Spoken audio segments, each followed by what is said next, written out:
مساء الخير. ماذا يحتاج الزمالك للفوز على نهضة بركان؟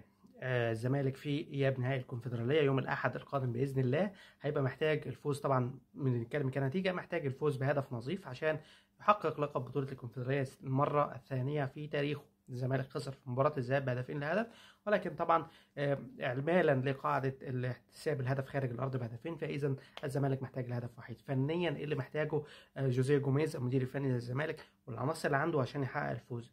مبدئيا كده على رأي سعد الصغير، مبدئيا كده انت عامل حسابك ان نهضة بركان جاي بنتيجة مدياله تفوق نسبي، ولكن تفوق في النهاية. توقع اي شيء، توقع ان هو سيناريو هيلعب على اضاعة الوقت من اول دقيقة، وده مش غريب على الكرة في شمال افريقيا عموما والكرة المغربية. بيحاول ان هو يضيع وقت، انا كسبان 2-1 بره، كسبان 2-1 على ارضي، فبالتالي احاول حتى لو ما استهلكتش الوقت بالطريقه اللي انا عايزها، فعلى الاقل هوتر المنافس اللي هو لعيبه نادي الزمالك. عشان كده مطلوب من لعيبه نادي الزمالك انها تبقى بالذكاء الشديد، محدش يستفزك، محدش يخرجك عن شعورك، العب بهدوء وتبقى عارف وعندك ثقه ان انت كده كده هتسجل، ولكن ما يبقاش ثقه زائده ان انت تطمئن للنتيجه.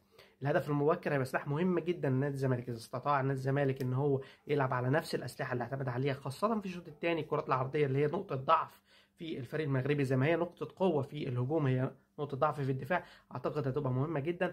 ايضا في حاجه كويسه جدا بيعملها جوميز مع لاعبين الزمالك، وهي الشورت باسز في المساحات الضيقه او الباصات الصغيره اللي بيعملها، زي الكره اللي عملها فتوح عرضيه بعد ما راوغ المدافع اكتر من مره، وعملها عرضيه لسيف الدين جزيري في الشوط الاول وتصدى لها الحارس حمزه الحمياني.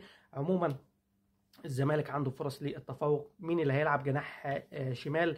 اعتقد من وجهة نظري لو جاهز 100% او اكتر من 100% مصطفى شلبي، لان ده مركزه. يعني مهما كان سامسون اكينيولا عنده مهارة التسليم والتسلم وكويس امام المرمى، ولكن في النهاية مصطفى شلبي مهما كانت عليك تحفظات كمتابع ليه على اداؤه، لكن في النهاية لما لاعب بيلعب بمركزه على عدلته بيبقى افضل كتير من لاعب ان انت تجربه. عموما هنشوف ماذا سيحدث في استاد القاهره يوم الاحد. كل التوفيق للزمالك، كل الانديه المصريه، وان شاء الله متوجين بالبطوله.